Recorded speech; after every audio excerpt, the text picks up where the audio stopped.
Well, good evening and welcome to the April meeting of the Oak Grove Community Council's general meeting. We're pleased to have everybody here, both online and in the room. I hope that people that are here in person took a moment to sign in so that we know that you're here. And we're writing down names of people that are here online, and we'll make sure that everybody's accounted for. So let's begin with introductions, and when we do introductions, just invite people to say their name and kind of what part of Oak Grove they live in. So we'll start with the officers, and my name is Valerie Chapman, and I live on Evergreen Street, a block from the trolley trail. I'm Mark Elliott, Vice Chair, and I live with my husband Kirk off of Southview at Concord Road. Wayne? So I'm Wayne Potter, I'm a member of large at the board, and I happen to live at Willamette View, which I'm sure you know where it is. So I'm Daniel Greenside, treasurer. I live just up near the Mac station.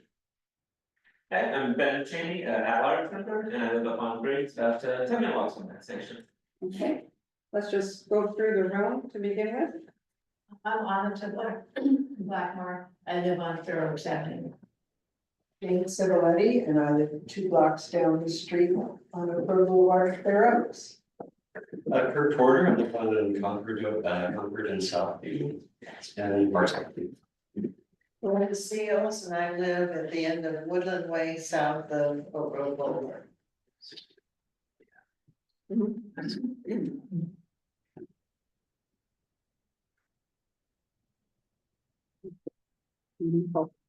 Okay, just a minute, let me let people in. For some reason, that's not coming up for me. Okay.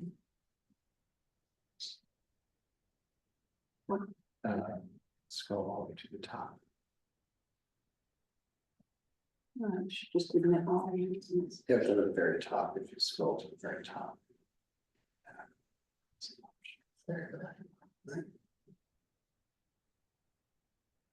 All right, we're getting everybody in. Recording in progress. I'm Donna Schnauzer. I live on River Road, just a few houses down the road here. Okay. Good evening, everyone. My name is Suzanne Wolf, and I live on Southeast East Avenue.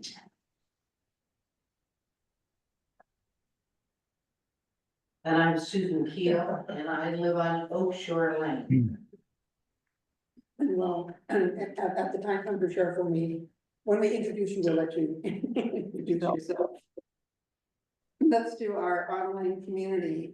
Cindy I'm Cindy Brown. I live at Rose Villa. and Rich. Nope. Muted. There we go. Rich Nippon. I live on McCartney Lane, 3 blocks south of the Fred Meyers Oak Grove.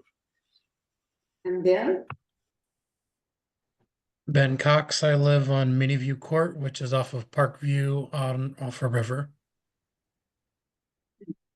Welcome. And Tom? Tom and Jolene Hammond, we live on Southeast Viewcrest Drive off of Wallace. And Pam? I'm Pam Horan. I live at Rose Villa.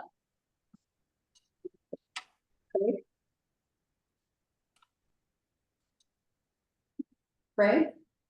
Hi, good evening, Valerie. This is Craig Van Valkenburg. I work for Willamette View. Welcome. And Tom?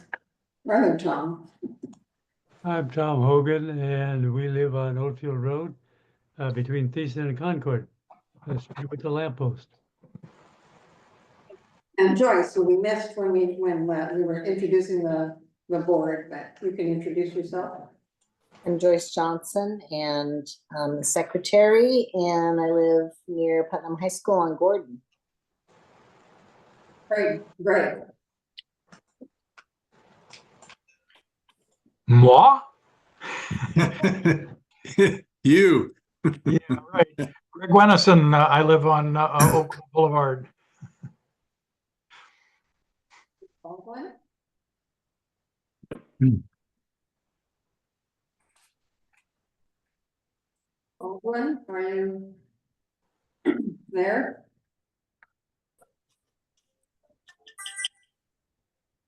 Well, we'll jump to Vanessa and hope that we see Baldwin at some point. Hi, everybody. My name is Vanessa Dane Slagle. I live on Wild Rose Court, which is off of Southeast Hill. Welcome. Thanks. John? My name is John McCormick. I live on River Forest Road. And I assume there's just one of you, even though there's two names in. Oh, right. I was on two devices. Sorry. Okay. Feedback. Feedback, okay. Dave, Dave Doback, I live at Rose Villa. Sue, Sue Conahan, I live at Parkview Circle and River Road. and Bob. I'm Bob Bohannon. I live on Southeast Laurie, just almost adjacent to Rose Villa. Well, welcome. Well, welcome to everyone. We'll begin with our officer reports. So do we have a treasurer report this evening? We do. As of last meeting, we got $8 in donations, which reminds me. As Bill's department here. We got $8 last meeting, which leaves us at $900.32 balance. $900 $900.32. Okay. And we put minutes out. Were there corrections to the minutes? I'm sorry, there's not more copies here. Baldwin let me know that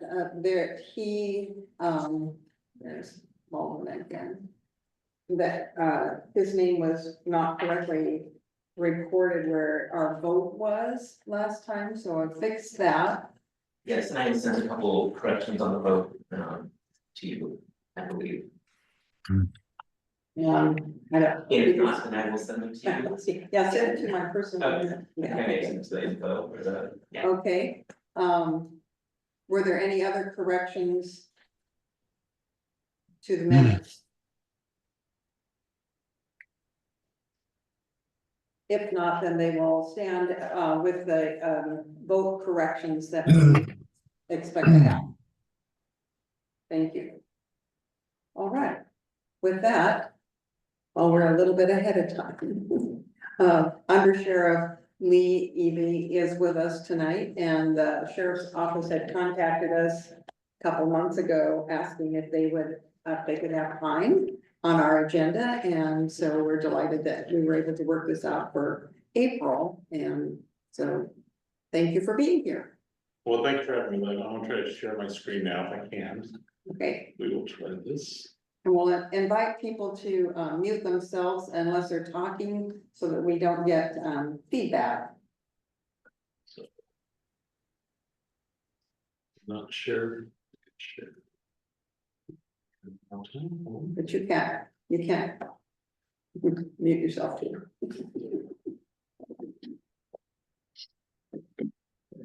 Oh, there we go.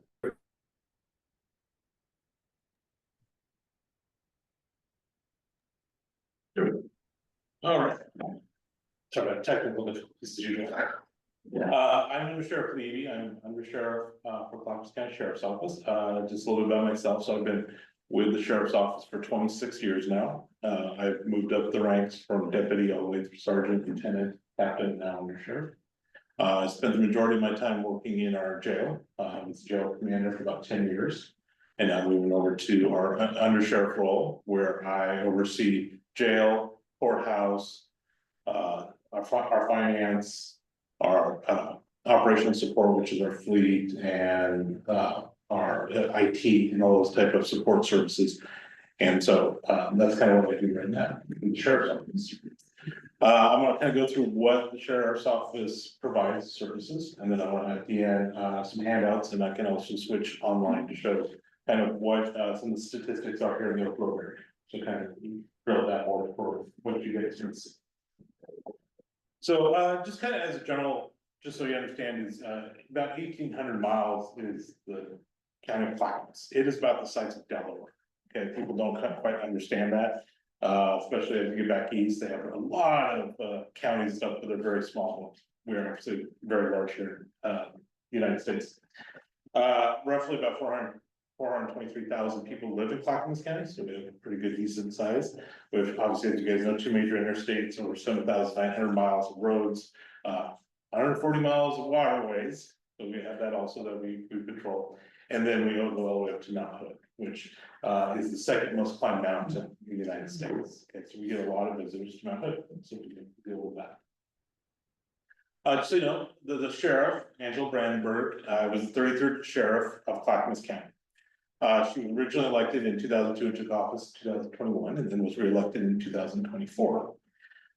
She serves with DPST. She does a lot of statewide committees. She serves on some of the statewide at the Department of Public Safety Standards and Training, which is our the basically police academy that oversees all police in Oregon. She sits on the standards and training for police committees, so she overviews our certifications for police for the state. She began her service as an 18-year-old, where she joined the military and was there for about 9 years and became a sergeant.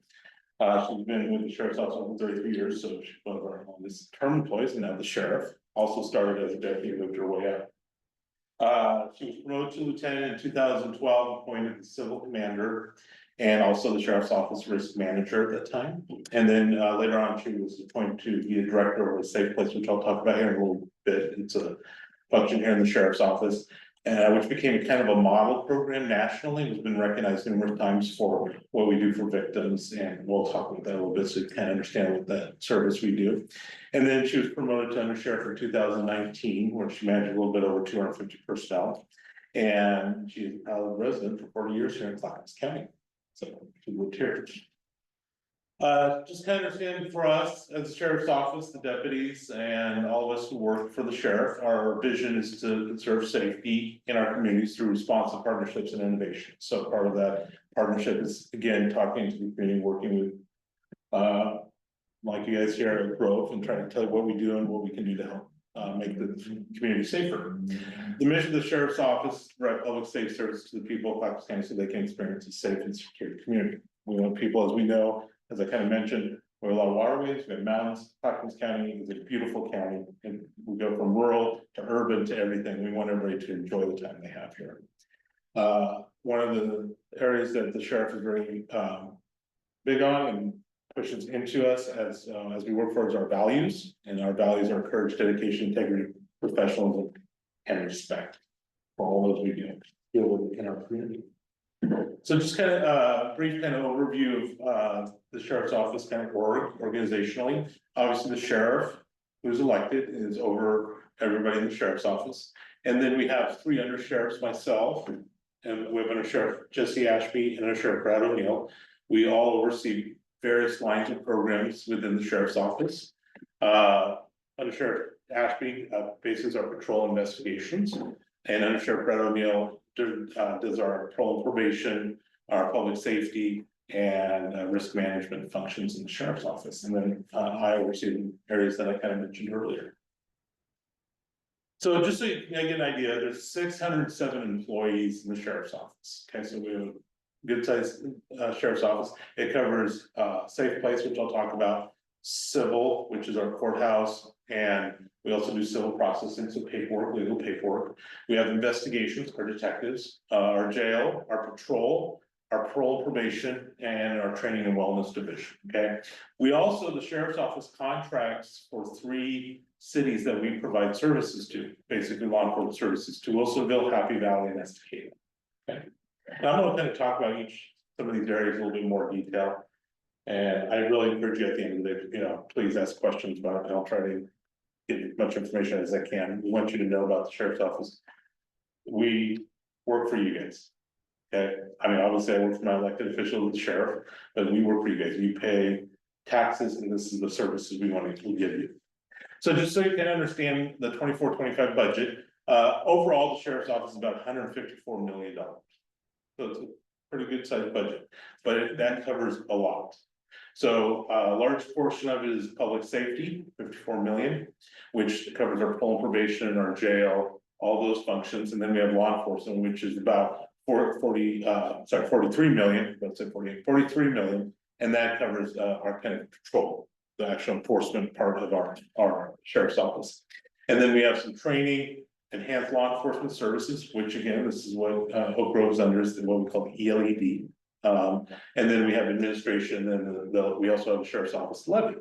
The levy supplies for some jail beds. It also does some patrol investigations and our drug task force, which we'll talk about. So again, that's kind of breakdown of the sheriff's office. All this stuff we have is on our website, that's a picture of our website right there. In fact, I would encourage you, come on our website, there's a lot of information, and actually at the bottom of the website, there's interactive boards we call them that have information, so you can look at crime rates, what's going on, where is it going on in the county, that kind of stuff, so you can see what we're doing, and we update that monthly.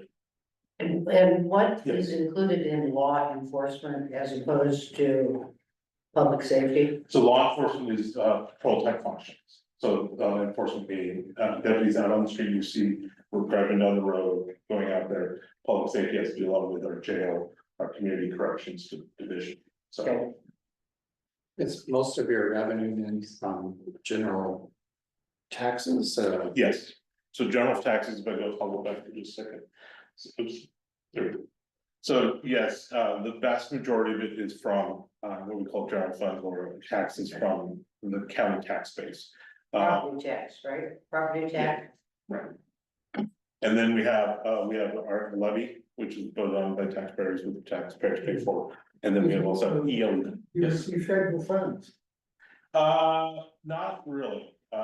If we do some grants or something, but it's very minor. We don't get a lot of federal funds. We work with some of the federal partners, and so we might see some funds specifically around drug addiction and things like that. But overall, it's not a very large portion of our budget. Your budgets are approved by the board of county commissioners annually and. Yes, so, yep. And all the department and do not mirror another department. No, because the sheriff is elected, choose their own, and yes, they approve through the commissioners and a budget committee that has citizens on it that we every year, and so that'll be coming up actually here in May. Or they'll look at our general budget and determine how much they're gonna get from the general fund, which is controlled by the commissioners in the budget committee. And then obviously, like I said, the levy of the LED, which is also tax-based, that they don't control, that is based on voters and what they approve.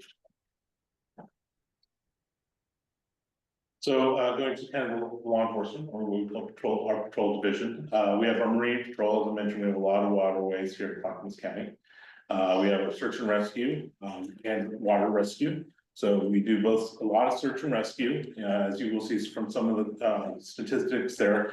We had 126 calls last year for search and rescue, and that can be all across the county. Obviously, we have a good deal that occur on Mount Hood, people going up there, but that also can include other search and rescue in urban areas. If individuals may have to look for people who get lost, and then we do search and rescues. Last year we had about 42,000 calls for service, so we're busy. We have a lot of things going on. I have a question. Yes. Is it strictly the sheriff's department or are there volunteer groups that work in search and rescue? Both. So we do have volunteers. We have search and rescue volunteers that they go through a process and they get training, but we do utilize them in addition to certified deputies who oversee the program that are out there. So Do they get paid or is it strictly volunteer? for the yeah, we have volunteers. The deputies obviously are paid. Yeah, but but yes, volunteers are. volunteers, yep, yes, they're volunteers. So and we rely on them a lot, because when you're doing a search, especially up in the mountain. We only have 607 staff and they're doing all kinds of stuff. We need volunteers, it's the amount of space that we have to look for. So you would have been responding to the latest episode of the falls? Yes. Our marine unit was called when that happened, and so we would go out there and search for that. We also have also a dive team too, so obviously if it goes from search to rescue to what we call recovery, they can also do that, and we have those teams that are certified for that. We have obviously canines, we have dogs, we have traffic enforcement that you guys obviously probably see out there. And then we also have what we call neighborhood livability, okay? And that program is we get information from citizens like you, and we work with partners, both from like the Department of Transportation, others to areas or houses that are considered problem. And we work with our DA's office and we work on trying to clean those areas up, and that's what the livability does. And we've had cases here in our program that we've done, where we've got a lot of reports of certain houses, and then we work with the community on that. We also have SWAT and our crisis negotiation team. We had 81 callouts last year for our SWAT team, and CNT, which we call crisis negotiation, or some people in the past, you've heard hostage negotiation, but we call crisis because it's not always hostages, there's a crisis, and they get called out to deal with individuals. And so we had about 45 callouts last year on that. Those two.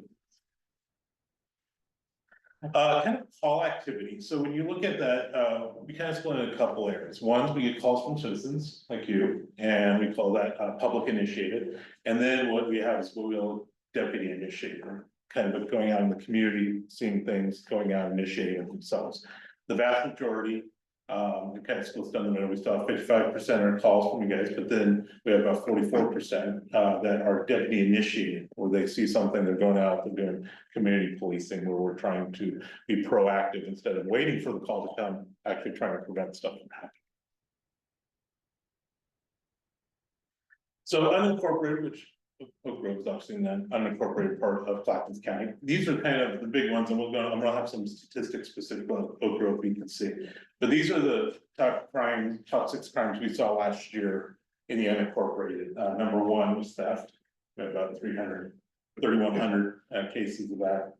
Criminal mischief, hit and run, ID thefts, assaults, and then criminal trespass. And those are the top 6 that we saw in the unincorporated areas. Can you explain what criminal mischief would encompass? Yeah, so criminal mischief, well, there's be a lot of things, but just kind of general is somebody, maybe throwing something outside, making a mess, potentially breaking windows, graffiti, and there's also the graffiti, other things we can charge for, but it's kind of a general overview. They're constant issues, so we see that. Our investigations division, detectives, very busy. We do specialize in, obviously, we have homicide detectives, we have violent crime detectives, we have child abuse, domestic violence, adult sex crimes, financial and property crimes. We do all those things. Last year, we had 82 violent crimes against persons that they were investigating. And then they also had 54 property and financial crimes. Those are can be much more in depth and can be very complex, and those take a lot of time. And then we had 198 crimes against children that we investigated last year. That's Clackamas County, right? Yeah. Not Yes, just unincorporated. No, this is all of Clackamas County. Thank you. One of the things we have a lot of things that go on in the sheriff's office, and this is one of the things people don't kind of think about, but when we are looking at these crimes, we're charging people, we're getting evidence, we have to hold on to that. There's due process, there's things that have to happen in court. So we have a property and evidence, we have about 70,000 items in property right now that are related to crimes that we have to have, and we have to hold on to them as they get processed through the criminal justice system. So we have to hold on to them. And we get, again, approximately about 2,000 items a month. We do every month as we go forward. This is our Clackamas County Interagency Task Force, which is kind of our drug task force. This is paid through the levy, one of the things that the levy does. And this one was, we try to hold drug traffickers and try to stop that from coming in and through Clackamas County. As you can see, a lot of activity in 2024. We had 46 arrests. We dismantled what we call drug trafficking organizations. That means more complex, not just individuals, but complex that comes through the county. We had 5 of them that we dismantled, stopped them cold. We seized 27 firearms during that time. We also seized 31 pounds of methamphetamines. They did 81,000 fentanyl pills. Powder, they seized almost 10 pounds of fentanyl powder that they seized, and then heroin, they did about 6 pounds. So this team is very active. Obviously, we have officers out there doing other things, but this team, that's all they're focused on. This is what they do. So, as you can see from the picture up in the corner, one of their seizures, a lot of stuff seized on that. I mentioned this earlier, Safe Place Justice Center. So this is the partnership between some public nonprofits and the sheriff's office. And we also have the DA's offices in there with us, work to support survivors of domestic abuse, assault, human trafficking, and elder abuse. And so since we've opened up in 2013, we've had 7,000 first-time survivors that we've gone through and helped them. We provide services, so we have a lot of help. Some of them are abuse or traffic people, so we try to help them, get them back on their feet. And about 56% of protective orders in Clackamas County are filed through this Safe Place. We have in there, they can come in there, we can help them get that through, and we get protective orders to protect them from their assaulters or people who are victimizing them in the county. We have a little QR code if you're interested to know a little bit more. It really is open. We're trying to help people, so you know, victims, we want them to come there and we'll get them services. The jail division, where I grew up, this is where I started. The jail, we have one of the older jails. The first part of the jail was built in 1958, still standing. We still use that part of the jail. It's been added on to. We have 465 jail beds capacity. Around 12,000 people are booked every year into the jail. So a lot of people. We have full medical accreditation through the National Commission on Correctional Healthcare. We went through one of the first rigorous inspection processes here in Oregon in 2023 through the Oregon State Sheriff's Association. We received 100% compliance. There's about 318 standards, very long process we went through. And then in 21, we received, like I said, accredited through the National Commission on Correctional Healthcare and for opioids. So we have not only do people come into our custody, but then we try to make sure that they don't go out worse off. So we have a treatment process we try to do for the people who are on drugs. And then we also have, we began a process and have both a mental health accreditation and a medical accreditation. Yeah. I have a question. Yeah. So I know that some jails struggle with overcrowding and also staffing issues. How is Clackamas jail? So staffing, we're doing very well. We're one of the better ones in the area. Overcrowding, we are way overcrowded all the time. And that's due to the size of the jail and the age of the jail. We are not basically being based on the population here in Clackamas County, our jail is not large enough. Again, it's very old jail, and so that's part of the issue. Just kind of give you kind of an idea of what are we seeing in the jail. In 2023, 33% of the inmates who are housed, or we call them adults in custody in the jail system, were prescribed mental health medications. Okay, so a third of them were, and only 15% reported having a mental health medication when they first came in. So we see a lot of patients and inmates while they're in jail.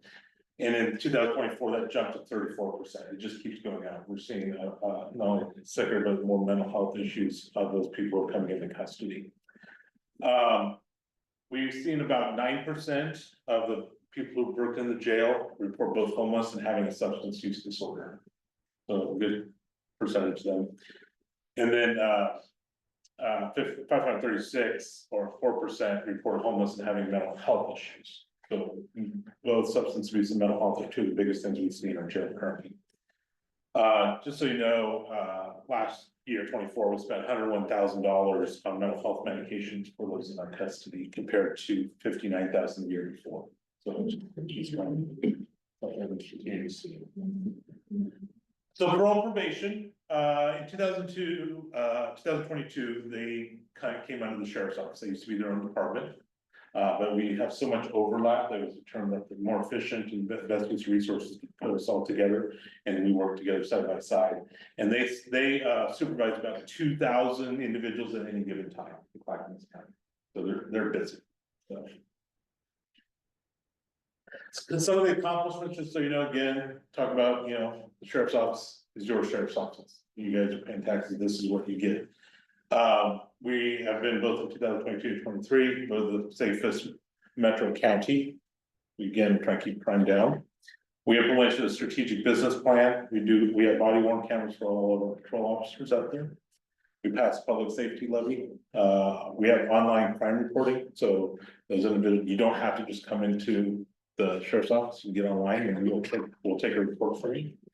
We have online public dashboards, I kind of mentioned before. Again, if you're interested and want to see some crime rates, where is it happening? We have those on our website, and I encourage you to go into see those so you can see what's going on.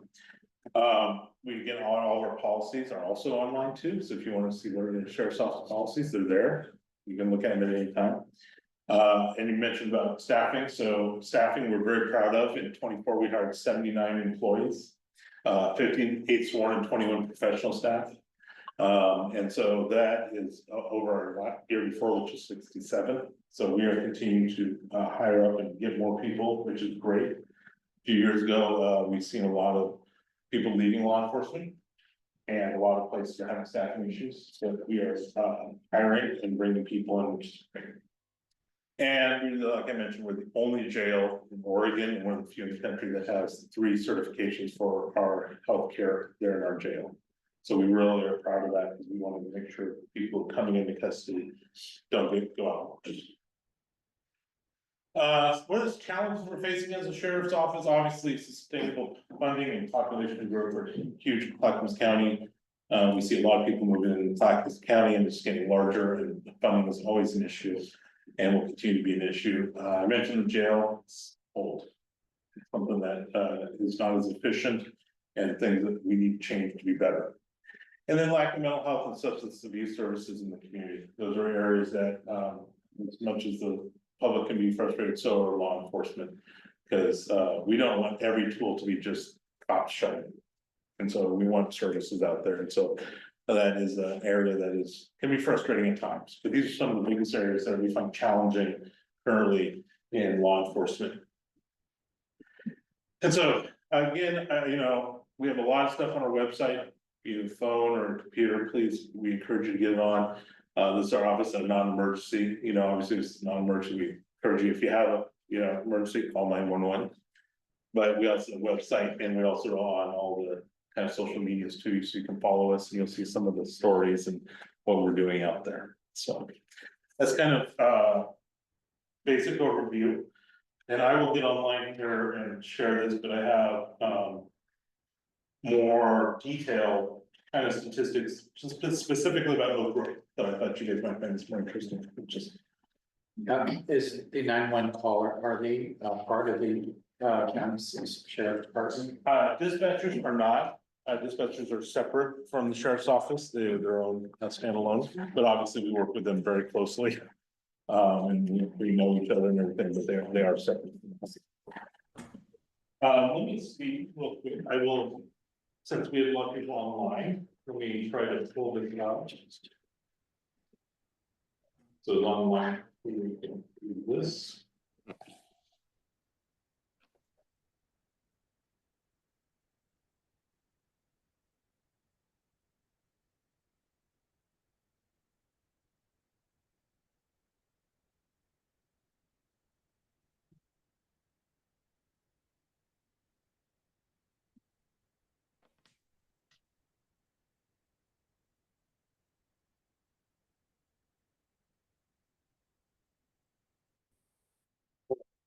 So our online people, hopefully you can see that.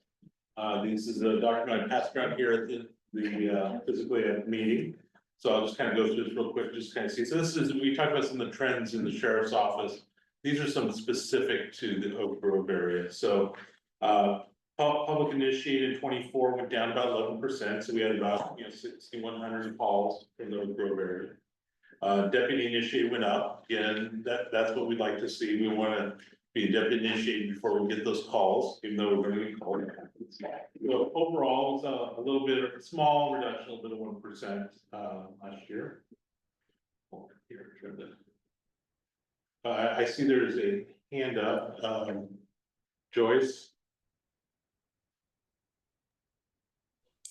My question is not related to what you're talking about. I really want to know more about the enhanced law enforcement district and why it was created, and if it's serving the purpose that it's was meant to, if goals are met that were seen at the time, and that sort of thing. So I don't know where that fits with this talk, but I am interested to know. I can jump in there right now if we'd like. Sure. The law enforcement district was put together many years ago, maybe before me, so I think in the 90s or 80s, I can't remember the exact time. The law enforcement enhanced district was designed to basically unincorporated Clackamas County to supply more service and basically go with that. I will tell you, since that was when that was set forward, there was a rate that was created at that time for it, and the money basically hasn't kept up with the times, and so the cost for the ELED is growing, yet the tax pulled in is not enough, and so the general fund has been supporting it the last few years to make the same level of services. All the enhanced law enforcement district is basically just patrol. That is exactly what it is. It is law enforcement in their car driving around, and that's what we have. So the money that is generated by the taxes that don't really cover the patrol for the area, because you're saying is supplemented by the general fund, is only for patrol. This is not what I was told when I went to a meeting in probably 2020 or 2021. And so I'm just really, and the board was dwindling rapidly at that time, which was not a surprise because of the times that we were in, but that was occurring before COVID too. And so I'm just wondering about the functionality of it and where the money goes, because I was told there wasn't any patrol available at the time. Patrol, and I don't know if I understand the question entirely, but the enhanced law enforcement ELED, the money for that specifically to enhance patrol functions in the unincorporated areas of the county, including Oak Grove. The cost for it has risen, as everything has, resources, deputies, they cost more. So it just hasn't kept up with the times, and so the like I said, the county commissioners have supplemented basically that so that the LED still functions. Is the ELD approved? It was at the time. No, it hasn't been. It was at the time it was good. Yes. So you're saying the money is spent on patrol, but it's patrol countywide, and is my understanding correct that it was supposed to be directed towards the unincorporated area because we felt there were not enough services for the unincorporated area? No, I'm sorry if it was confused. That's what it's designed for, unincorporated Clackamas County. So all the unincorporated across the county is what the LED covers. And can you give us a sense of those dollars that are expended on that? Roughly. I'm trying to remember, and so I'm trying to remember the exact number. I want to say 8 or 9 million, I think, but don't quote me on that. So I think it's short, not only about $1 million. I think 800 million. I think it's a little short based on growth of costs for resources. And it was a fixed base that was set. Yeah, for that, that's my understanding. with no escalator. No. And I think it was late 90s that it was established, but I could be wrong. When I was getting involved in this sort of thing, that seemed to be a date that I thought I saw. That may be accurate. I mean, we can get more. Yeah, I don't know. Yeah, that might be good sometime, Valerie. Yeah, because it does, I mean, it was established to be directed to the unincorporated area, and that's who we are, and I'm just have a lot of questions about it. Yeah, we could look at that. It might be helpful just to explain how big the unincorporated area is. I mean, we're in an urban unincorporated area. Yes. So when people talk about more patrol here, and and you talk about it shared across the unincorporated area, how much mileage, I mean, what kind of space are we, just for perspective, I think that could be helpful. That would Yeah, be, we can definitely send that map over to you, and if I think online, we actually have that where you can go through there and see the crime, and look at the OED, and you'll see, so basically, when you're talking about Clackamas County, you take, the big cities out. Anything that's not that, that's where it falls all through Clackamas County, you get Oak Grove, but then, obviously Oak Grove is unincorporated, but then Milwaukee is a city, right, that would not be. But yeah, we can definitely send you a map over to show you what that looks like, so you guys can see and share what that is. Yeah, square miles, it's a lot of space. It is a lot of sure, space, yeah, yeah. Thank you. Yeah.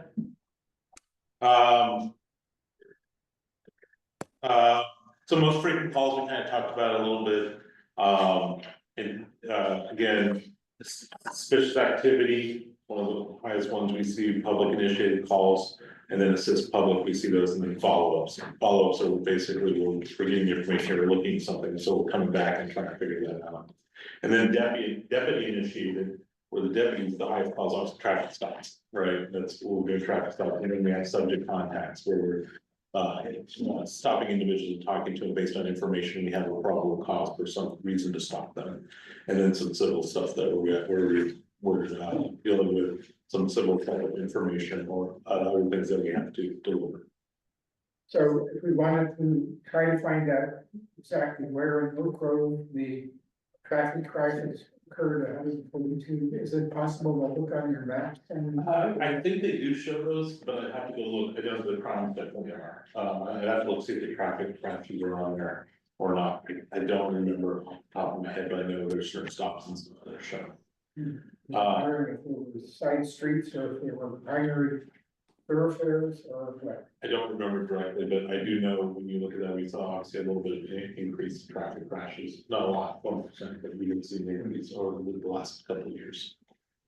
Traffic activity, traffic crashes, Oak Grove, incorporated, Oak Grove, luckily went down 2%. For traffic crash, but traffic stops went up, which is indicative of having more people in the area. You'll see those go up. Which we like to see, nobody likes to be stopped, I'm gonna be honest with you. I don't like to be stopped by the police. But there is a direct correlation between safety and traffic safety when you see, so for instance, you saw obviously an increase in traffic stops, you saw a decrease, crashes. That there is data that shows that, so there's a safety component there. Question. Yes.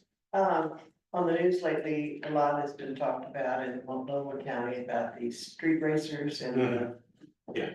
I don't hear that much of that going on in Clackamas.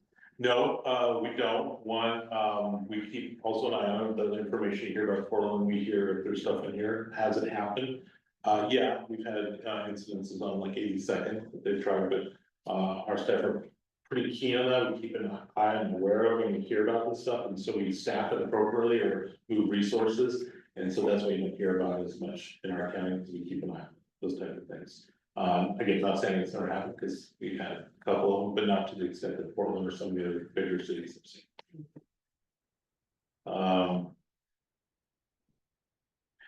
Reported crimes, we saw a reduction in person crimes, which is great. We want to see that, and reduction in property crimes. Some societal crimes we did see an increase, and again, that goes back to some of the criminal mischief, criminal trespass, maybe lower time. Societal comes through. Property crimes is specific, obviously, to threats or damages to people's property, and then personal crimes, assaults and those type of things that we see. Can you describe society crimes? Yeah, so society or societal type crimes are crimes that don't fall in either person or property type crimes. For instance, the criminal mischief can be that you could have right level of property crime too. A criminal trespass. So those type of claims where we're seeing those type of things that are good. So society. And this is the kind of the crime rate per 1,000 residents. And Oak Grove, obviously, very close to Milwaukee and very urban, so you got a little bit higher than unincorporated 23.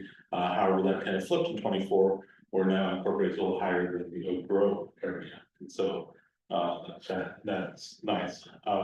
Specifically also with property crimes, we also see we're seeing per thousand last year in Grove is law enforcement is present.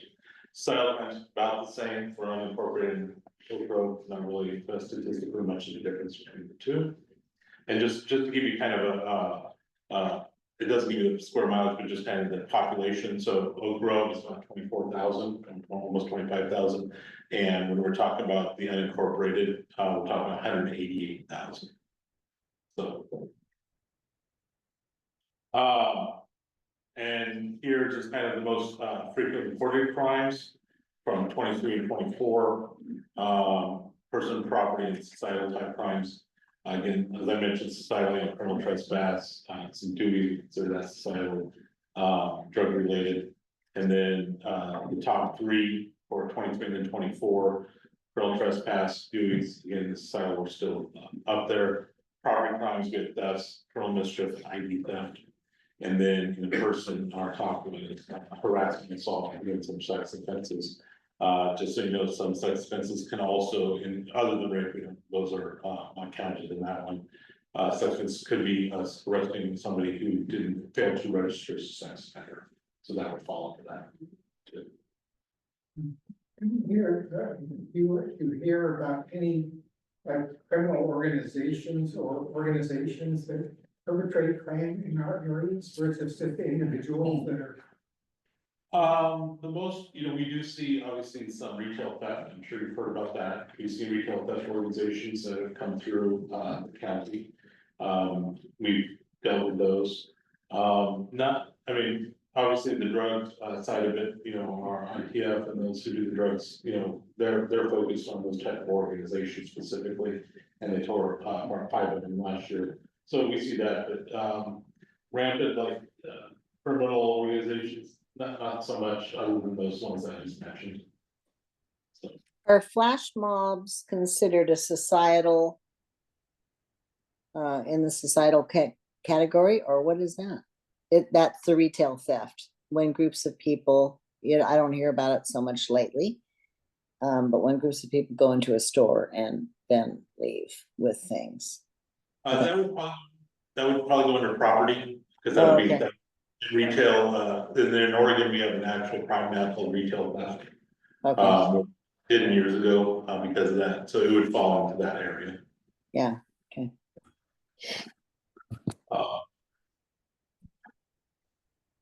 And then just so you can see some of the percent changes from above what we're talking about. Obviously, the sex offense other rates, there's an increase from last year. But again, like I said, a lot of that also covers those individuals who are arrested for failing to register as a sex offender.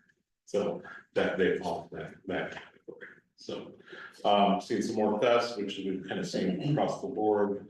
Deweys, more traffic stops, Deweys, that we see that.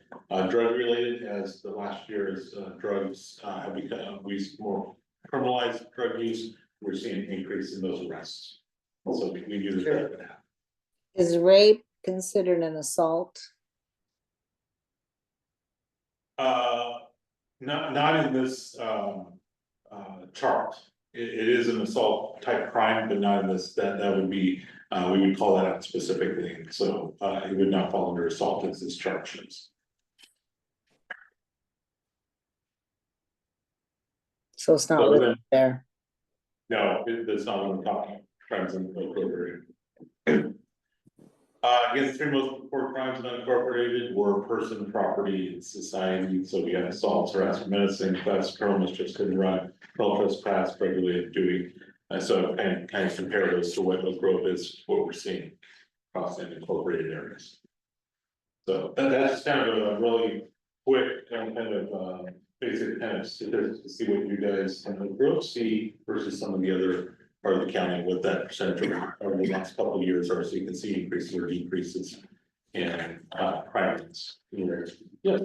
Are there deputies that are specifically assigned to Oak Grove so that they can do like community policing or are they these just sort of randomly assigned wherever? We have schedules, and some of you might see the same one here, but, you know, because of vacations, all the other things, you don't always see the same deputy. There are some that work certain areas more often, so you might see the same one, but there's not like a specific Oak Grove deputy, so it's. I wanted to mention that on our Oak Grove CPO, our website, on the homepage, there is a link at the top of the page that links to your statistical page for the unincorporated areas. And so you can see a lot of these statistics real time by month or by year. Yeah, so that's available on our website. And I definitely encourage you, and I appreciate you guys having that, like, I definitely encourage you to look at it. I think it's very interesting information. So I have a question about coverage in the unincorporated area versus cities. And you talked about the 3 cities that contract with the sheriff's office to do policing in their cities. So when they do that, do they have a higher level of you know, patrol and whatnot in those particular cities than we would have, for example, in an unincorporated area, non-city that relies on the sheriff's department? It would be specific to that city, what the city wants to contract with or pay for, so to speak. Obviously, unincorporated is large areas, right? There's a lot of lines, so you know, somebody like, for instance, you know, Happy Valley, you know, you probably will see maybe per mile, you know, more, but it doesn't mean that they have just deputies sitting around. And then again, it's based on what that city wishes to pay. And so they may ask for a larger number of deputies present, therefore they, you know, they pay for that city. Much like a city who doesn't contract with us, for instance, you know, like Milwaukee, Oregon City obviously has their own, and then they make the determination what that level is. Well, the reason I ask is because we are a very urban area here in Oak Grove. Yeah. But the level of patrol, et cetera, is equivalent to the unincorporated area and not equivalent to a city, even when the city is contracting with the sheriff's department. So that changes. I mean, I just think it's helpful for information for people to understand that. Because we're unincorporated, the level of patrol is going to be. The city would be. That is, you know, the one thing we do try to do, obviously, is when we get a call, you know, the call for service is the time we do respond. You know, we have certain criteria we do, and so, you know, the response here, in Oak Grove, you know, doesn't mean it's any different than anywhere else. And so we try to make sure that, obviously, the statistics that I kind of shared, numbers are going down, which is great. And we want to see that, and as we, you know, have more staff across and we deal with things, and, you know, it just makes things easier across the whole territory. Yes, You mentioned the new hires that sort of gone up recently. How are you compared to budgeted positions or vacancies? What's the sort of we are about, I think, I want to say 92-94% filled, which is really good. Some of our neighboring counties are having staffing issues. Much more than we are, and part of that is just that I think people want to work here, which is great, and just the type of department we have in the culture. So we've been pulling, we call them laterals, people who work from other places come work for us, and so we know that. Oh, stealing. We had some might, but that would be one statistics that we want to be one of those. But yes, we do try to, and so it's good. I mean, you know, for me, I've been with the department for 26 years, so I've been here my whole career. I've enjoyed it. We have a lot of people that do long careers and retire, and I think that's the testament to it. In terms of long range planning, in terms of the positions for jails and so on, you have long range plans to solve or resolve or mitigate to some degree the overcrowding in the jails? We have had a plan. We were hoping in 2008 to build a bigger jail, and it fell apart when the economy crashed in 2008. We're still on the county's master plan at some point to have adult correctional facility larger, which would be more closer to what we need for our population as the county grows. When will that occur? Don't know. Unfortunately, decisions from people much higher than I, and so it's something that hopefully will happen someday, and that would mitigate some of it also. Yes. So I saw one of the pictures you were showing, your slideshow, you had showed all the drugs which received, which is good, got those off the streets, some guns, which. Let's say, maybe they're not legally owned, but there's also a lot of cash there. And so, I don't know, let's say a judge determines that's ill-gotten gains, maybe, where does that cash go? There's a lot of rules and laws about getting, sometimes we get some of the cash back in proceeds. But that's not always the case, and sometimes it can take a long time, because the courts have to go through the whole process, for us to be convicted. Oftentimes it's through forfeiture, funds they call them. And it can be quite complex. Fortunately, it can take sometimes a long time. Sometimes it's great. Obviously, our drug guys, that's where it hurts. Drug dealers is the money. And so when we find cash and stuff that they deal with, they don't necessarily deal with credit cards all day. It actually hurts them. So, but there's a process, and unfortunately, this can take a while. But it's a due process. It's part of what needs to happen. There's not a identified victim that they stole money from or whatever. That victim, if it is identified, they get the money back. It's all up to the court, how the court does it, yeah. Okay, but if there's no identified victim, does that money go into the county? Again, it all depends. It can be very complex. Sometimes it goes to the state, sometimes it can be what we call forfeiture fund, drug forfeiture funds, if we can prove that, and then it goes back to the sheriff's office. And then we can utilize those funds. The laws are very complex in how we can spend it. So, like we can spend it again, going back to preventing, detecting drugs and those type of things. Equipment. Yeah, equipment, that kind of stuff. We can't necessarily use it on people, can't make a person, but those type of things. So you can't take a vacation in a life. Can't, no. That's out in Washington County. Yeah, Washington. That's it's a totally different. Yeah.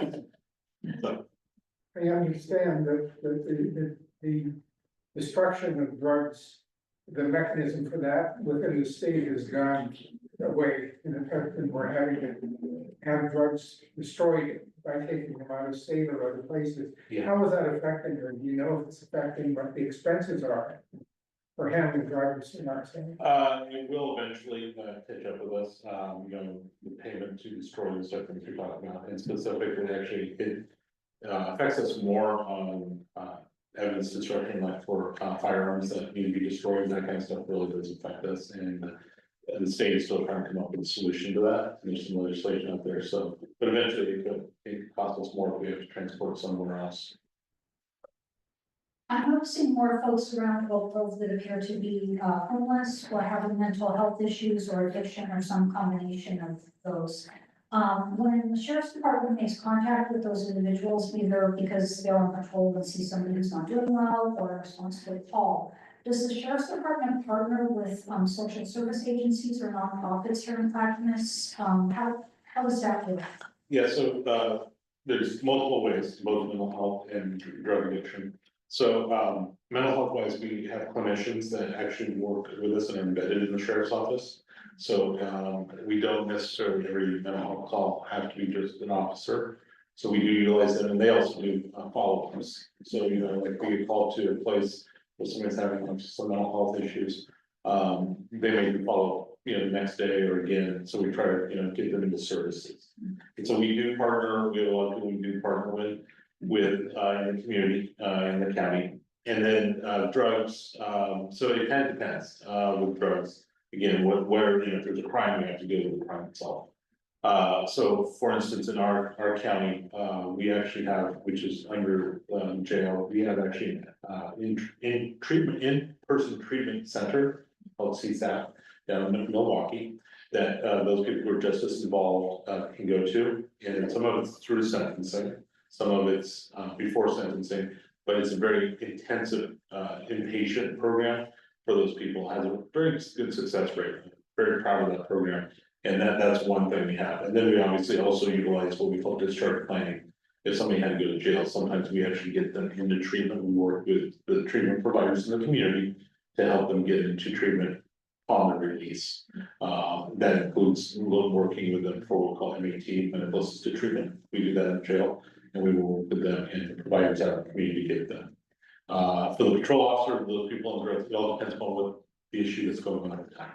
And sometimes we can get them referred, Other times, there's a crime, we have to deal with that, and then the jail, we take over that. So it's a very complex issue, and when you're saying that we've seen more of them, unfortunately, it's what we're seeing in society. And, the number I showed you guys with the jail, when I started 26 years ago, a third, that was, no, not even close, but it's just skyrocketed over. And there's a lot of arguments, there's some really good information out there, whether or not either mental health is because of the drugs, or they take drugs because of mental health. But it is a very complex system and a very complex issue right now. I just wanted to say that, the council is planning on doing a presentation in June, where we will have a panel of people that work with folks from the houseless community that will help us understand, because at this time of year when, we have longer days, there's more light, and people start seeing people that they don't necessarily see outdoors when it's dark and cold. So we will be doing that in June.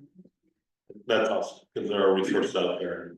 That not saying that you shouldn't call the police for stuff, because you should, but obviously we don't want to be the tool for every, call. We want to make sure that, I'm not going with him first, because he has had his hand up. He's deferred.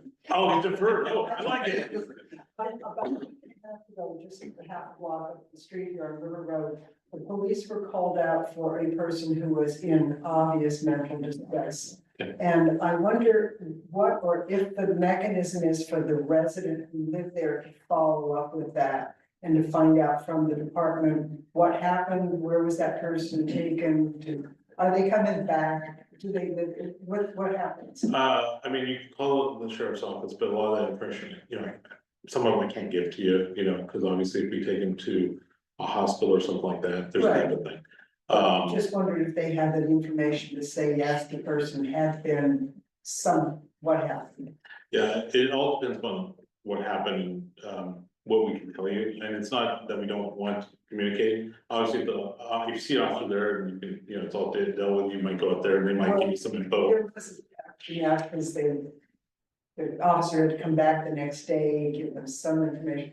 A fence was knocked down, there was property damage that happened, it was quite a big deal. And in that case, obviously, we can give you information, but some of the, what happens with the individual, it kind of depends whether, like, if we said, oh, you went to jail, we can probably tell you that, right? But I can't necessarily say you went to this hospital or we got into this treatment. I can't give that information, and it's frustrating, but it's just HIPAA laws, and just I can't talk about it. It's the deferral, I like it. So I'm a mental health social worker. Yeah. Used to be in. By the way, thank you. No, people don't understand that's one, there's areas, obviously because of cops, not, trying to get more staff and all that, it's a tough job, don't get me wrong. But the one thing that we're missing, and we have not enough staff on our mental health and medical staff. We really do, so it's a tough job. Well, it used to be in Multnomah County where if I had a client that was in crisis, like mental health, drug, or both, I'd call 911 and ask for a crisis intervention team officer. And I just wonder if there's a similar counterpart here as Joe Citizen, if I need to call or somebody need to call. We do have crisis intervention. We have people who are specifically trained. We have our CNT trained crisis negotiation team that gets involved, and they get extra training and they deal with some of those major issues. Obviously telling the 911 operator what you have and what you need, that helps us, the more information. And we also, like I said, we have mental health embedded, and if we know that in the call, they might dispatch them. It's the more information we have, the better we can dispatch who's available, who has the best resources.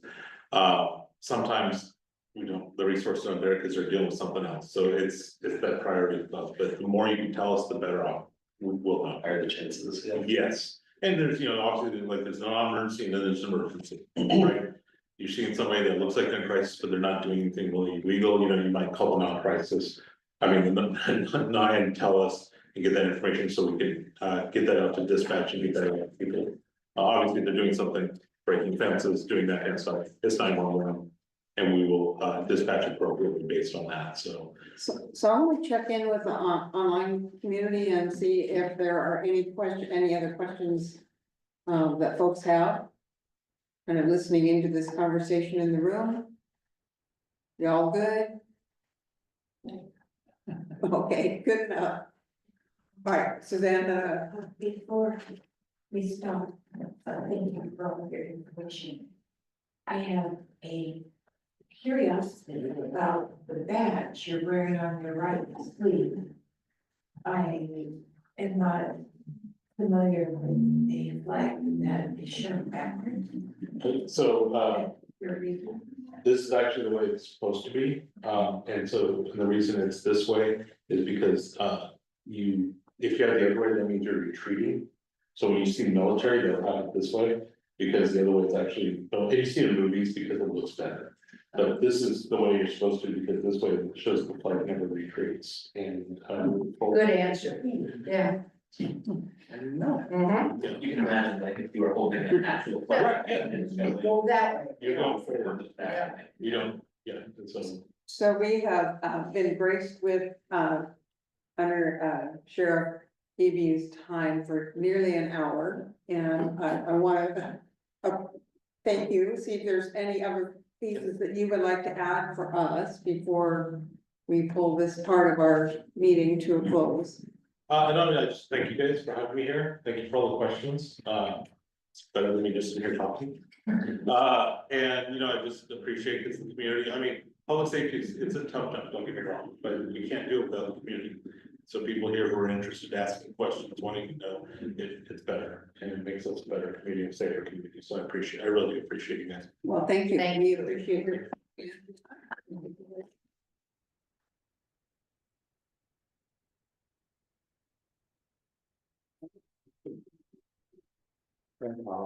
What? Craig, how all these things come up. Reaction. Oh. Okay, well, moving along in our agenda, we actually don't have any land use issues tonight unless it's somebody else on the land use community that has something they would like to share with us, because Joseph let me know that he's not well tonight, so he was not able to be here. But I do know that we have some committee reports and some process to take care of. So do we want to move to the park issues? Okay, so one of the things that I know is that we have this process going on. I'm going to turn this over to Mark, but I just want to frame it because I think we have the opportunity for our community collectively to appoint somebody to, elect, appoint, however we want to do that, someone to be on the naming committee for the new park. And so that will, that's a task that we would like to be able to do tonight. So I'm gonna let you talk about it and then. Sure. Because I think you might be interested in that. So I'm sure many of you are aware that the Concord School is being redeveloped as a community center and park, as well as the new library being located on the same property. So the library is its own entity and has its own process for governance and how it's run and how it's named.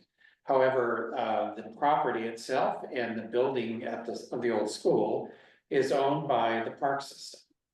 And so the park system wanted to give the community an opportunity to name both the park and the community center. And so there is a process going on right now where folks can submit their ideas of what they would like to see the park and the community center named. And that process is going to end on May 9th. And so there is, if you follow Facebook at all and get anything from the county or from the Parks District, there's a lot of stuff there. You can also just go to their website and look up. There's probably some places there, but I couldn't tell you where to go. Well, and we sent out links last month. Yeah, that's right. For everyone, so if you just look for that, you can do that.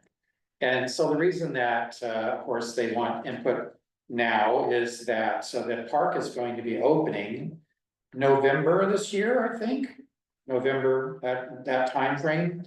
And so the contractors need to build signs and all the signage and all the letterhead and everything goes into a new facility. So they need a name pretty soon. And so that's why this process is going on right now. And so the Parks District is setting up this one-time kind of task force, one issue committee to help take the input from the community and make a decision on what to name the community center in the park.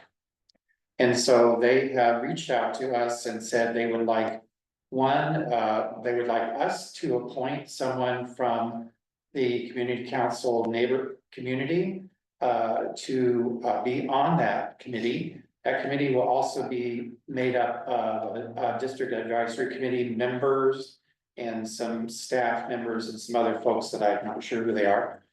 So the intent is that this work will take place probably in May, with the intent of coming up with a name that can be presented to the Board of County Commissioners. I'm thinking probably in the June kind of time period. So they reached out to us and asked us to appoint someone, and we thought, and Valerie and I talked it over a bit, that we should open it up to the membership for those who might be interested to be on this committee. It's only one person. And so we just want to first, I think, as a task tonight, to ask our group here for any nominations, and then for us to actually agree to who we would like to represent us. When do they meet and where do they meet and how often do they meet? I don't know any of those, but I know that it's likely to meet a couple of times, 2 or 3 times. Most likely, it is going to be at the aquatic center, because that's right now the Parks District doesn't really have a home, because they're moving into the community center when it's finished. So a lot of the meetings that take place right now take place at the aquatic center. And most of the meetings that they hold are held in the evening. And maybe one way to do this, just to begin this process to think about, so this is a group gonna get together and look at all the names that people have submitted and think about what's the best name. First of all, maybe we should just ask who's interested in being on it, and before we just start, nominating people that do people have an interest on being on that committee? So It is just a short term kind Yeah. of thing. it's a short term. For 3 meetings and, and you're done. I think you should do it. Well, that's good. That's one of the very means you're guaranteed success, man. That's it, yeah, exactly. There you go. I'd like to nominate Mark. Well, the question is, Mark, do you want to be? Well, I am interested to be on it because I was on the task force for the project and tried to stay on top of it. So yeah, I would be interested to do that. But I think that, this is an opportunity for some folks who have not been very much involved in the planning of the facility, and this is your opportunity to step up and also don't raise your hand just because, Don't be intimidated. don't be intimidated by my, yeah, whatever. Okay. So is there anyone in the room that might be interested in being on that committee? I would be interested, but I don't know how much my availability is. That's why I'm asking. Sure. If, How often? how often. Yeah. I don't know, they didn't share that information with us when they asked us, so I'm gonna guess it's probably 2 or 3 meetings, is my guess. Yeah, it's just that I've got some medical issues going on, so I can't interfere with those. Available, well, you said one person, Just one person. but could a second person go as an alternative if the first person's not Well, available? good question, maybe we could certainly put that out. We could certainly put an alternate in there. Mhm. So anyone in the online community that is really would like to be on this committee? I'd be interested. I'm sorry? I would be interested. Okay. Would they let two people show up even if only one's allowed to go? Yeah, you know, it's a public meeting, so anybody can go. Oh, okay. Yeah. All right. Well, so how would we like to do this? Well, We have, I already do a bunch of stuff, so I think that's a great idea for having someone else that. And I would defer to Ben because I just am so unaware of what my situation is gonna be over the next couple of months. And you're the alternate. Yeah, I wouldn't mind going if I knew what it was. do that. Right.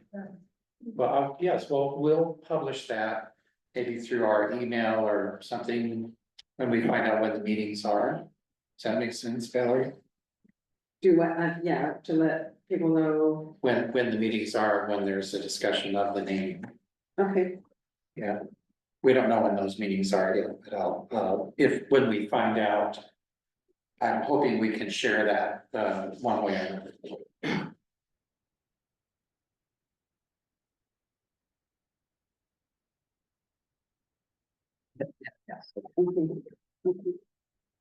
Ben, would you like to tell us anything about yourself as your? Yeah,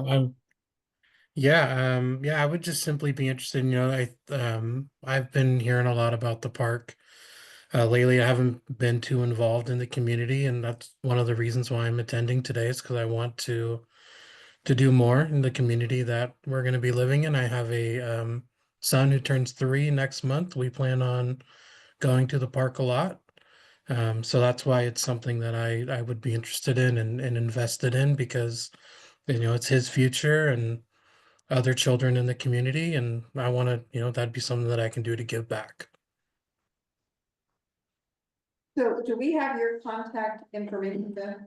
Do you think, if not, can you in the chat, can you send it to me personally? Otherwise it will go. Yeah. It'll go whole deal. Give me Yeah, a- I do get the monthly newsletter. I am on the newsletter, but I can certainly send you my information as well. That's a list of 500 and some odd names and they don't have Yeah. real names. Yeah. So please don't do that to me. Just, just send it. And if you had a phone number contact you, that would be really helpful. Yep, I'll private message you right now. Okay. Yeah, well, And thank you, Ben. yeah, so it sounds like we have Ben as the primary and Linda as the alternate. Okay. And I will need to share, or I should say, we will need to share your contact information with the district so that they can contact you about when the meetings take place and all the details of that, okay? Okay, so now if I open the chat, it's gonna be on the screen. So I should have done that differently. You can open it after the meeting. Huh? Open it after the meeting. No one will see it. Okay, I'll open it after the meeting, so, before I close the meeting down. Look at it, okay, good enough.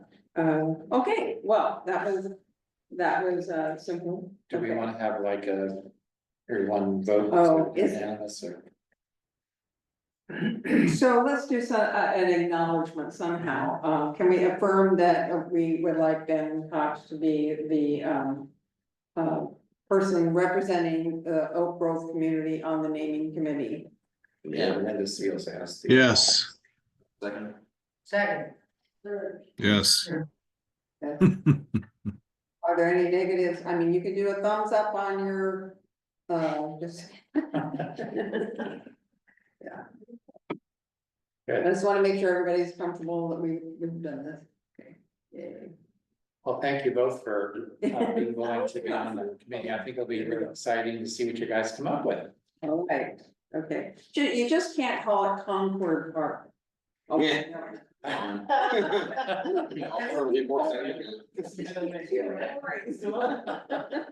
Okay, good enough. Has anyone submitted a name suggestion yet?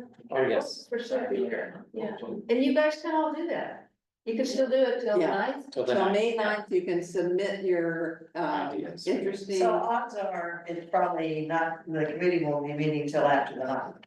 That's correct. True. And the, you can, I I forgot all the categories, but it could be, you could name it for some nature element, you could name it for indigenous people, you know, maybe contact indigenous, you know, the Grand Ron or something, you do that kind of outreach. Or you could do it for a famous person, what other would the other ones?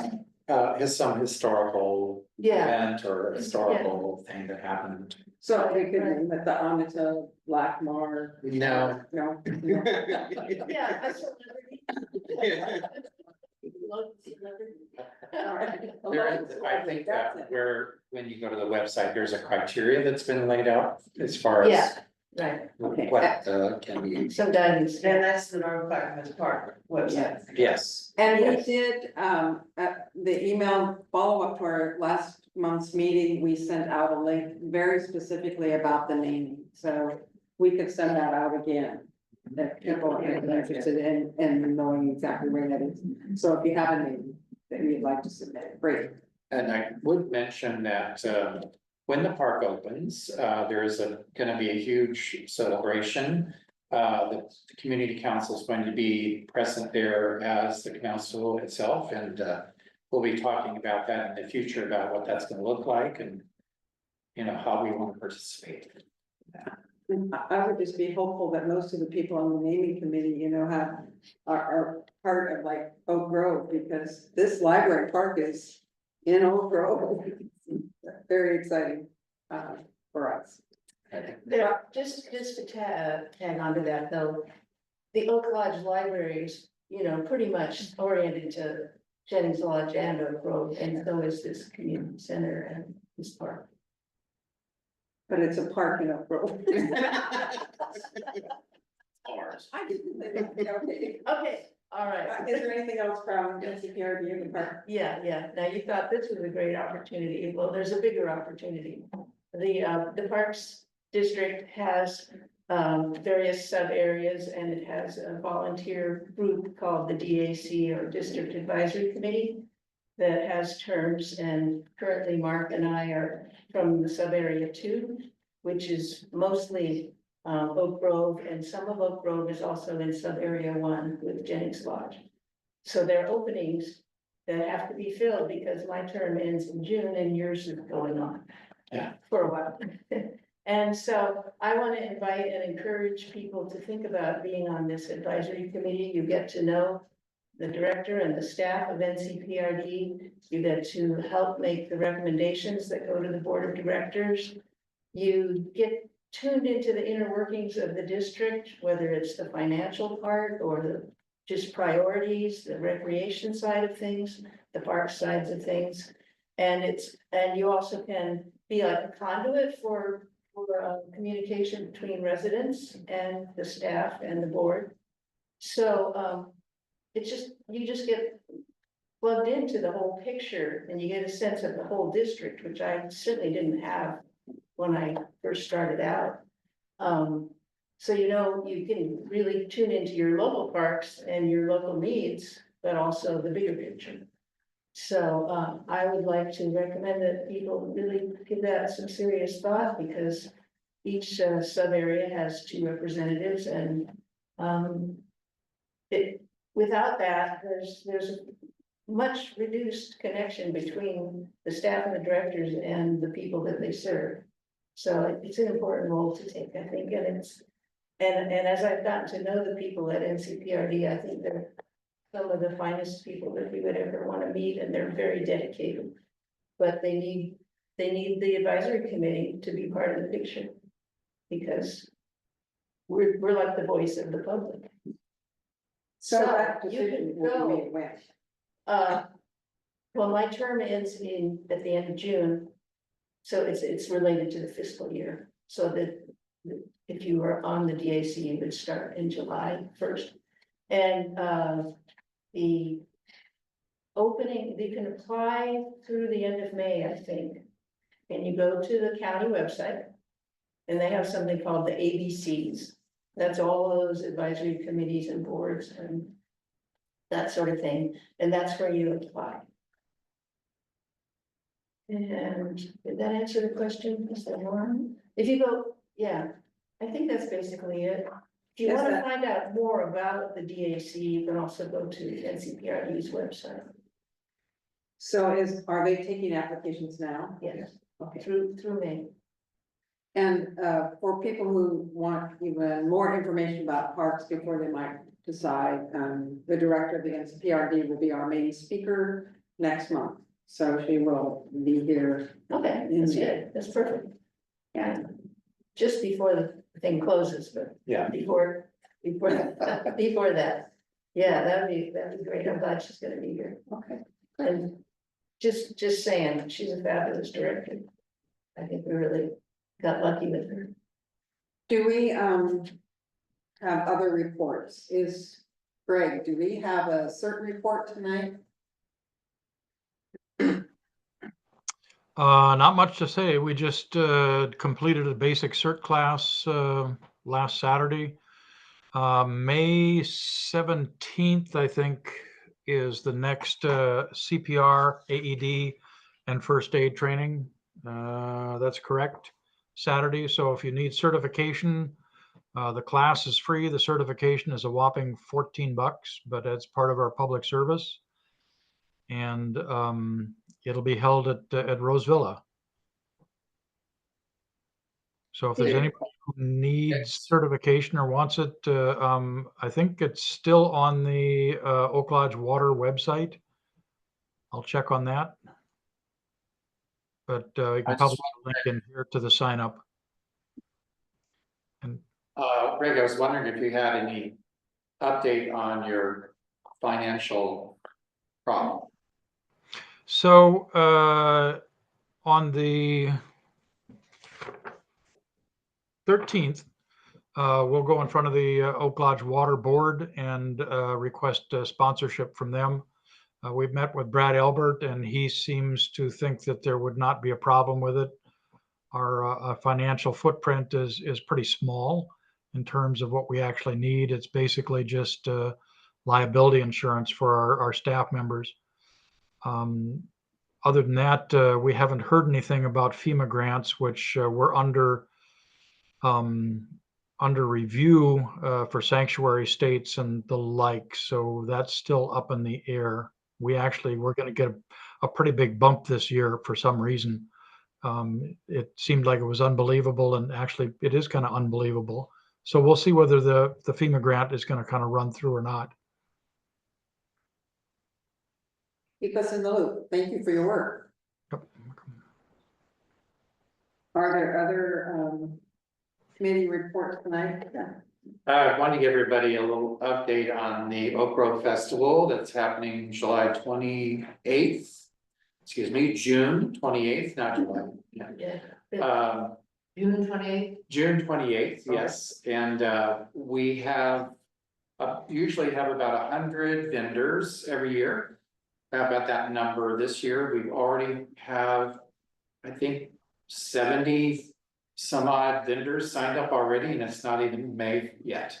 So it's become very popular, and we have a lot of folks who really want to be here in the community to show what they have, what they make, and just have a really wonderful time. So we're gonna have 14 food trucks, so there's gonna be food everywhere.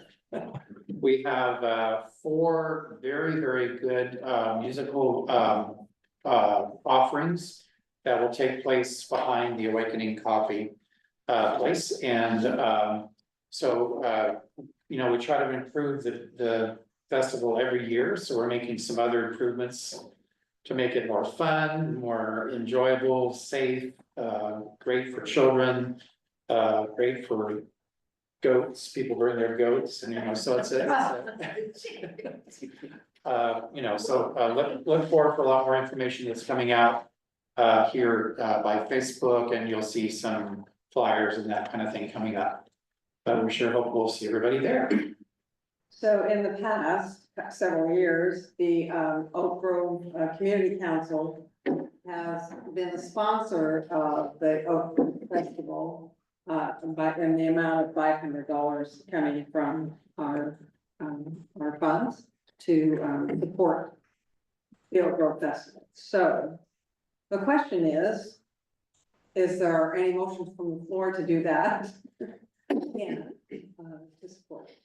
Do we know how the finances are looking in the 40, the fund? Well, we do, but not because they're connected to us, but because there are people here that are on the board. Yes, but Yes. can money come from there is maybe a better question. There might be in addition. Yes. In addition. Yes, yes, it is possible. What we've done in the past is that people have also contributed to our treasury, so donations can be taken to Envoy. Yeah, or checks could be mailed to well, our mailing address is on the bottom of all of our So it could go there yeah, as well. yeah, we can go there and then the treasurer will get it to deposit. So there's several different ways. I mean, if people want to donate for the CPO and they would like tax credit for that. Then the best way to do it is to give to the Friends of Oak Grove Community Council. Because that is a 501c3. Otherwise, you know, if people are giving smaller amounts and they want to give them, we have our little bucket there or container that people can donate, or they can send a check, or they can bring a check.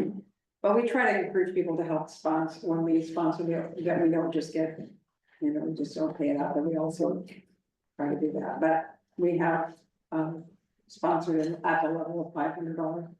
And I agree that it's a good idea to see if the Friends want to be friendly in this case. Oh, I'm sure they'll be friendly, because right now $500 represents more than half of our entire funds officially for the community council. Yeah. But we have good friends. Yeah, she's been sitting there, so.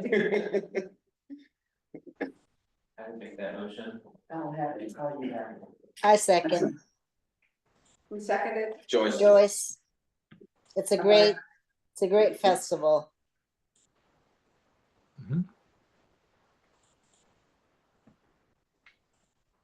Is there any discussion about this? Any discussion about the desire of the Oak Grove Community Council to support or be a sponsor for the Oak Grove Community Council Festival? Any issues with that for anyone? Okay. Is there anybody that wants to abstain or vote against this? I'm watching. Okay,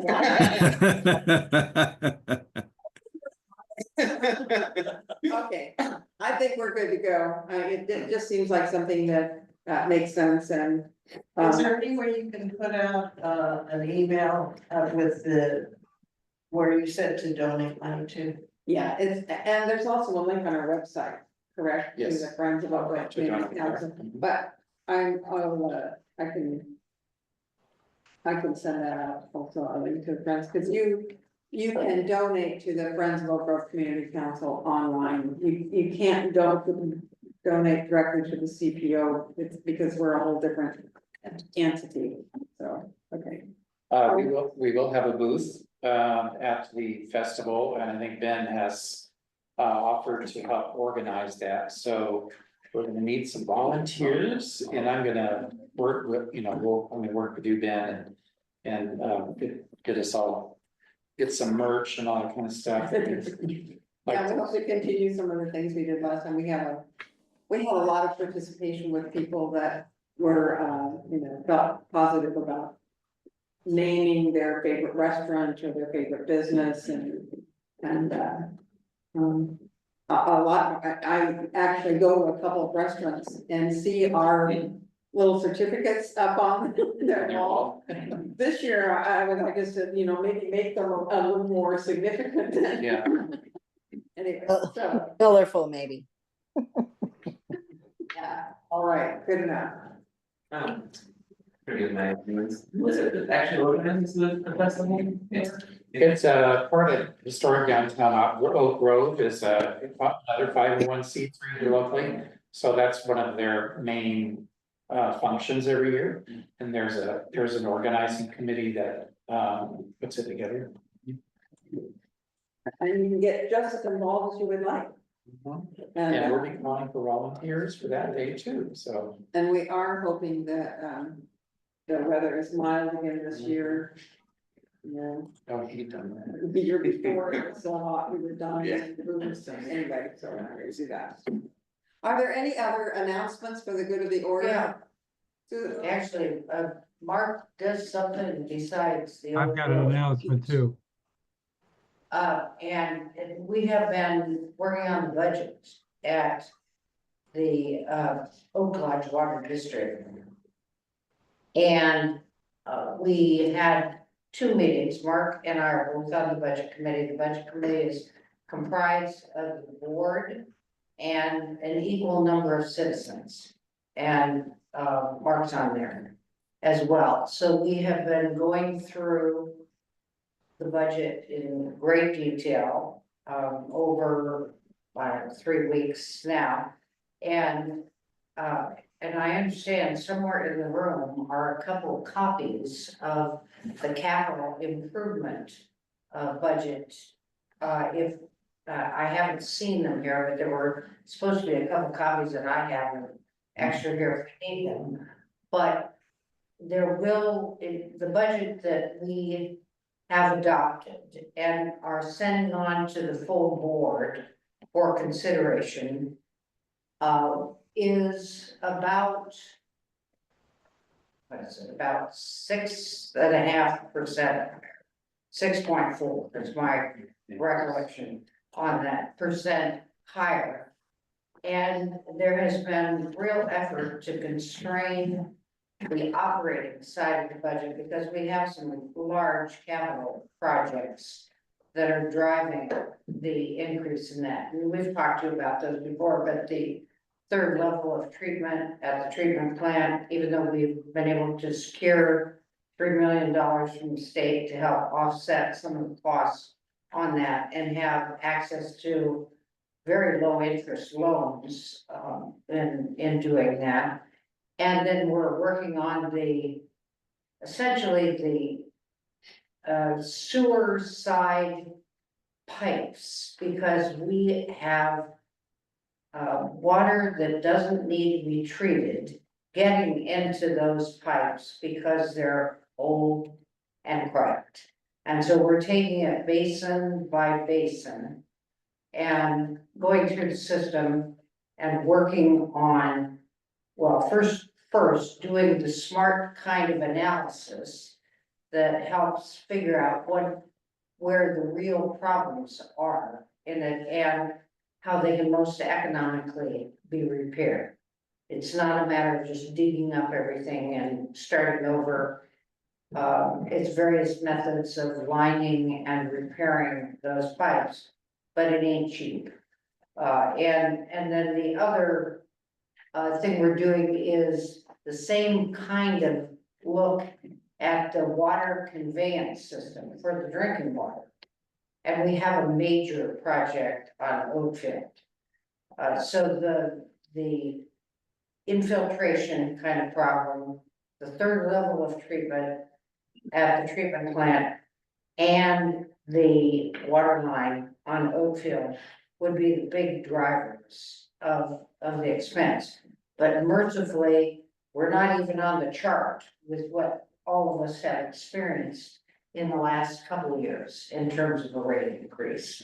So this is a modest one, and we're working at leveling rate increases as opposed to putting us all through this kind of stuff. I think we have a much clearer grasp on the state of our assets, particularly these field assets where we're talking about the collection and conveyance systems. Anything else, Mark? Yeah, I always mention, that make sure everybody understands that the water district is a public utility. It is not a corporation that's based in, Connecticut. It is our own little owned by the public. And so those of us who live within. Yes, and so you know, it's up to us to keep it going and to pay for it. And so that's, you know, why we have this process that we go through. The other is just mentioning, you know, that most of the sewer and water system that we rely on was put in, what, 60 some odd years ago. 70, 60, 70 years ago, yeah. And it has, those systems typically have about a 60 to 70-year lifespan. So we don't want to wait until there's a geyser coming out of, you know, McLaughlin Boulevard to fix things, you know? So that's another big part of this expense in these capital projects that the district is taking on. Okay. It might be important to, because the rates have gone up significantly and a lot of people talk about that, I also want to lift up the fact that the Oak Lodge Water Services District has a fund to help people. We do, and actually, we should talk about that. It's a lower income relief, rate relief program. And people who meet the income criteria, and I can't tell you specifically what that income level is, but they certainly could if you call the office there, would get a rate that is half of that, which the rest of us on there. And we have set, we're all paying for that relief. Don't think we're getting it out of some other place. We're all helping those who have a little more difficulty paying their bills. But it is a small percentage of your bill that you're putting toward this. But we've had more people, but not hordes more people sign up for this. And Mark and I talked about this in the committee in general, did that we're not sure that as many people as could use this are aware of it. So if you hear anybody that's struggling, have them call the office and talk to them about it. There's no shame in that, no harm, no foul. It's there specifically for that purpose. So I'm curious, people that live in apartment complexes that are low income would not benefit from that, they would have to live in single family? you pay your own bill? I don't pay mine. No, but I mean, if somebody who lived in, it's probably a single bill. I know, the answer would be no, they can't benefit from it. But if you had, I don't know, it's worth discussing, let's put it that way. If it were a building that had lots of lower income people in it, I think it's worth the discussion on it. I don't know that we've ever been asked that. Well, 43% of our properties are owned by individuals that are upper income. Right? I mean, a lot of people having to live in apartments that wouldn't benefit from that. And we have a lot of apartments. Well, I'll raise it, next meeting, when we have, we'll be doing budget heavily, but it's something with a little consideration and some analysis. We could have a better answer than I have anyway on it, so we'll take a look. Okay, thank you. Yeah. Tom, you had a comment? Yes, thank you, everybody. I wanted to say something about the Gladstone Oak Grove Kiwanis Spaghetti Dinner. It's our annual event, and it's this Saturday. It's at the Oak Grove United Methodist Church, 5 to 7. And it involves spaghetti, garlic bread, salad, spumoni ice cream, and it's a fundraiser. So all the proceeds benefit our Key Club high school scholarships. So that's what we're doing for it. So love to have you come.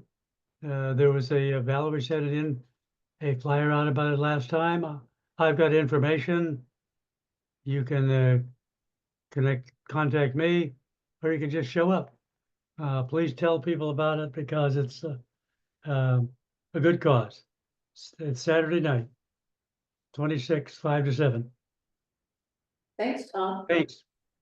Can I ask again about the Key Club scholarships? They teach for high school students to get involved in public service or something? What is a Key Yeah. Club scholarship? Yeah, well, the Key Club is a learning service. It's for high school kids to learn service events. So that's what they do. And they have a faculty advisor. They run their own meetings. They're going to be at the spaghetti dinner. So that's one of the things they do is come out and help us. And I don't know if I heard your whole question. I was just trying to picture what a Key Club scholarship would accomplish, you know, what they're for. And what kind of service the kids, the high school students learn how to do. Examples of it. They learn how to go door to door. They learn how to participate in community events like the spaghetti dinner that we're going to be having. They got involved in collecting food. They participated in the community festival at Christmas time. So that was loading food. They pick some the projects that they want to do. So it's really about teaching service and having service projects for them to do and for them doing them. And they're really inspiring. Every time that I go or I see the Key Club kids, I'm inspired. Thank you. Thank you. Okay, are there any other comments? We're a little over time and I like us to kind of keep the time so we don't burn out ourselves on the meetings. Anything else for tonight? Well, thank you, everyone, for being here, and we'll call that the end of our meeting tonight. So thank you very much for people for being here. Thanks, everybody. I disconnect the owl. Yeah. Can I pick up the chat, please? Yeah, disconnect your. Thanks, everybody. Good night. I think that, you know, you're plugging these in, I think you're on Wi-Fi, which is probably good. That's not, it sounds like I'm here. Good night, everyone. Good night. Yeah, did you mute it all? You know, start responding. You can mute it. See if I can pick up in that, Ben's information. Yeah, I can share. And the county really has a responsibility for quantity management.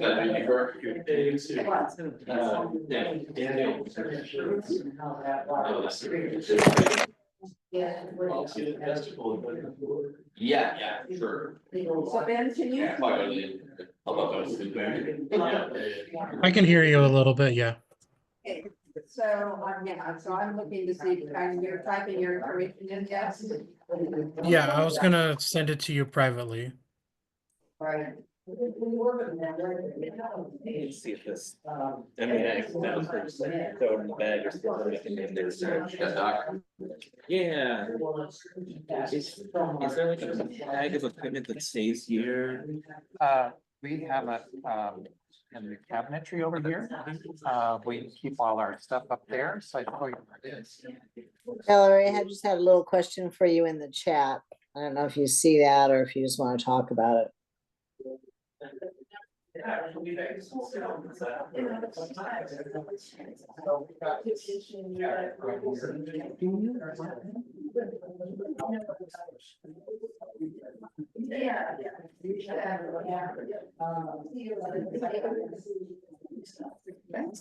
Okay.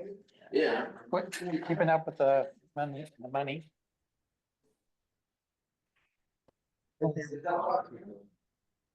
Okay. Okay. All right. Well, thank you, Benjamin. I've got that. So, and Perfect. all right. And thank you for volunteering. Yeah, absolutely. Do you, will you guys reach out to me? Do you want to call Yes. me or do you want to, okay. What would you prefer? Is the email better? No, whatever works for you guys. Okay, good enough. Thank you so much. Perfect. Yeah, thank you, Valerie. Have a good night, guys. Do Joyce, you had, Yeah, I just wondered about the list that shows up. I'm just trying to figure out this attendance. The attendance details sound very doable, and I do have more questions about it, but I was just questioning the names on the list. Is it possible, or would it be helpful to have the first and last names on the list of people online? And I'm wondering why, how they show up. It's just however somebody enters them. can you and I connect? Oh, yeah. Maybe tomorrow to do that, or the next day when it's convenient. I've got people here that I need to talk to. Oh, Joyce. yeah. No. You can just answer And me or I- send me an email. That's fine. Yeah, I've been actually managing all the attendance sheets, so I've got all of those. And if I you've been here, know. I can Yeah. hand it over to you, but, okay, but we will be in touch. Okay, let's be in touch, and I won't be back in town till Saturday late, so That's well, okay. next I'm week. spent Well, this week. Yeah, all right, sounds good. Have a good night. All right, take care. Bye.